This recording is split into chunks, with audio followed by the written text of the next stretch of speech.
Yo, what's up guys? Welcome back to the GS850 build. Today I'm actually going to do the valve adjustments on this bike because I started it up for the first time and this engine just like ticks super loud and there's definitely like something that needs adjusted.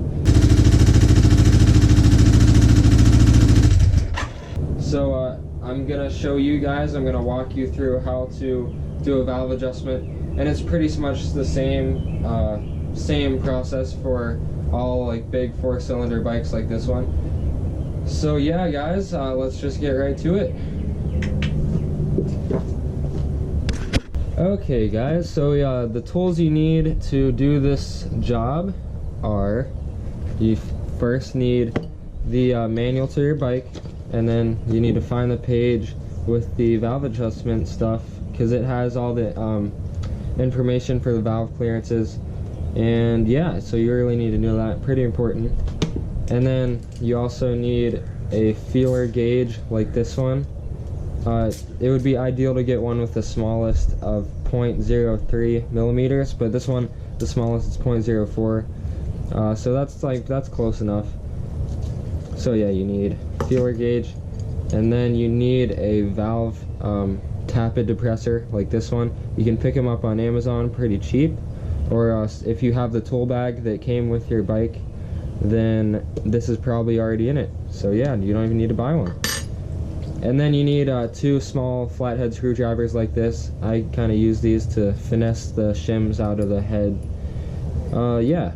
Oh yeah, also it would probably be helpful to have a drill with a Phillips head screwdriver or whatever you need to take off the side cover of your engine. Yeah, you're probably also going to want to get the shim kit for your bike.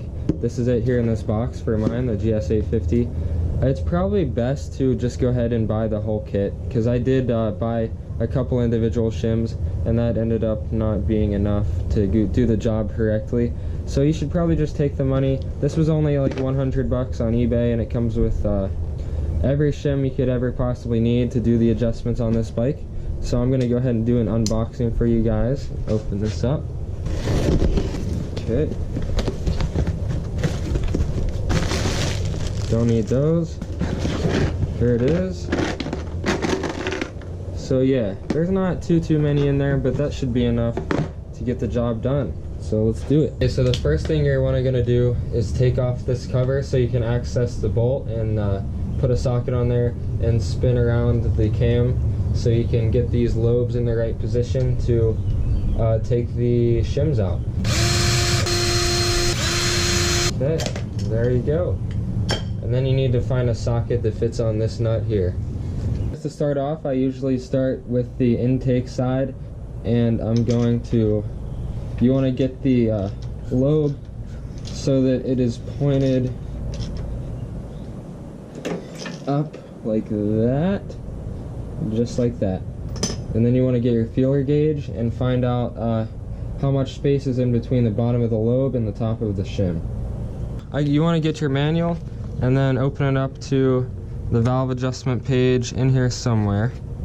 Here's the valve adjustment page, and then right here it says, so use a feeler gauge and check valve clearance. The clearance should be between 0.03 millimeters and 0.08 millimeters. So now that you know what the valve clearance should be between here, you want to go ahead and get your feeler gauge out. The smallest one on mine is 0.04 millimeters. The spec should be 0.03, but this is the smallest one I have, so it's going to have to do. So without further ado, let's go ahead and check this. The 0.04 definitely does fit, and so does the 0.08. So this one's over spec and it's going to need a new shim. On the shim bucket, there's like a little slit right there where the where you're gonna have to put a screwdriver in, a flathead screwdriver, and pry that shim back out. So you're gonna want to make sure that's lined up and easy to get to. And then just go ahead and put that in, push it down. You gotta find the sweet spot. And there it goes. So you just pop a screwdriver in there and get that shim out. Just get a little flathead screwdriver just like this one, works perfectly. And there it is. And I kind of just, you can use tweezers to get them out, whatever really works for you. Tweezers don't really work for me. Maybe I just don't know how to use them. I don't know. You can probably use needle nose pliers too. The best way I've found to get these shims out, get 2 small flathead screwdrivers like this, put one on the back, and then get the other one and pull it up like that, and then kind of just push it out. There you go. So this is a 255, so I'm gonna have to get my shim kit out and probably put a 260 in there maybe.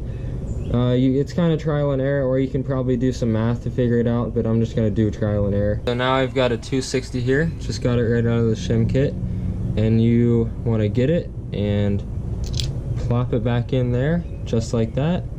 Take that out, good to go. It's probably also a good idea to coat the shim with oil on both sides. This one kind of already had oil on it, so it's good. And then you want to, and then once you have the new shim in, you want to get your feeler gauges out and test them again. So let's see, 0.04 is now too big. 0.08 is definitely too big. So that might be a good, guys, a good way to test it. If you don't have a feeler gauge small enough really, you can kind of just try to see if you can spin the bucket, and if it does spin, then that means there's a little bit of clearance. So probably just a little bit, just enough should be good, because you know that the valve is all the way closed if it is loose like this. So yeah, this one's good to go. Let's move on to the next one. Okay, and once you have one of them good, you want to get your socket here, spin the whole engine around until you get the next lobe in position. Let's see, there she is. That's a good position. Okay, let's get these gauges out, test it. 0.04 fits, so does 0.08, so this one needs a new shim as well. Okay, there it is. Pop this loose. Okay, that one's only a 2.45, so I can kind of see why it didn't really work. And for this one, I'm gonna put a 255 in and see how that fits.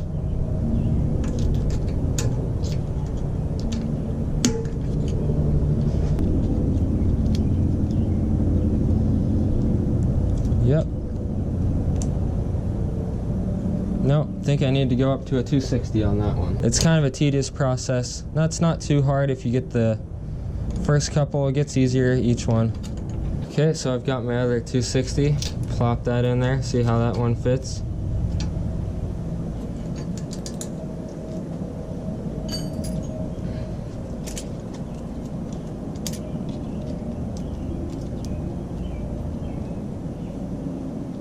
Okay, this one's good to go. Then it's just pretty much the same process for all the other ones, so you just want to keep doing what I did on these two till you have all the shims, all the valves in correct clearances, and then yeah, and then you're good to go.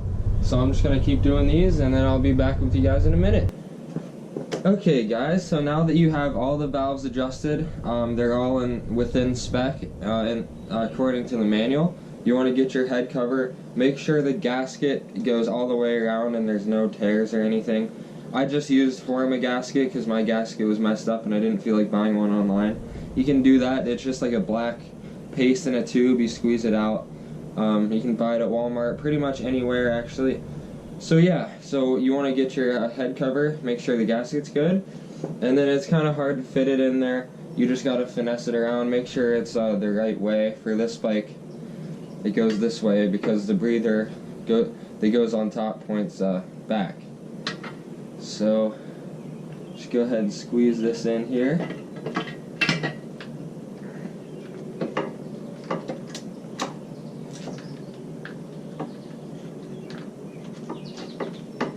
Almost. Okay. And there you go. Then you just bolt it on.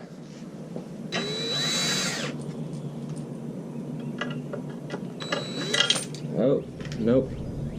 That was not lined up at all.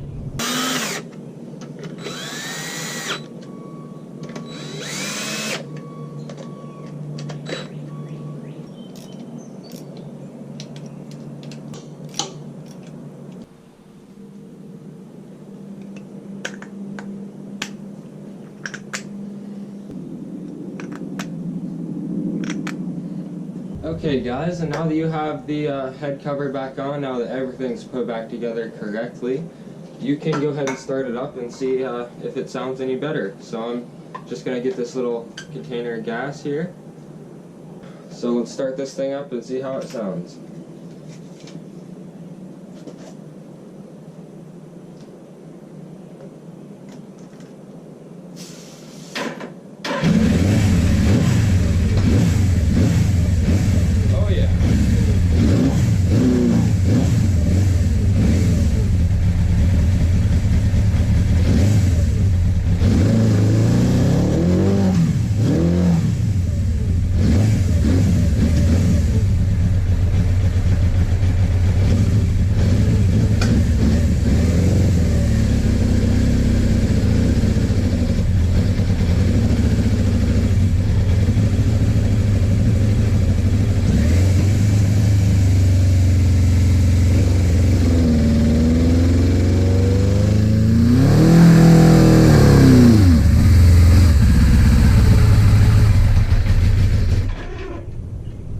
Still doesn't run great, but that sounds just like some carburetor issues, so I can get that fixed.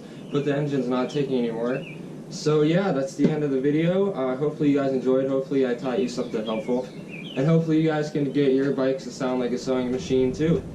So peace out. Check out the next video, the next build series of the video. I'm going to start tearing this thing down, and I'm going to start making it cool. So stay tuned guys. Peace out, and I'll see you next time.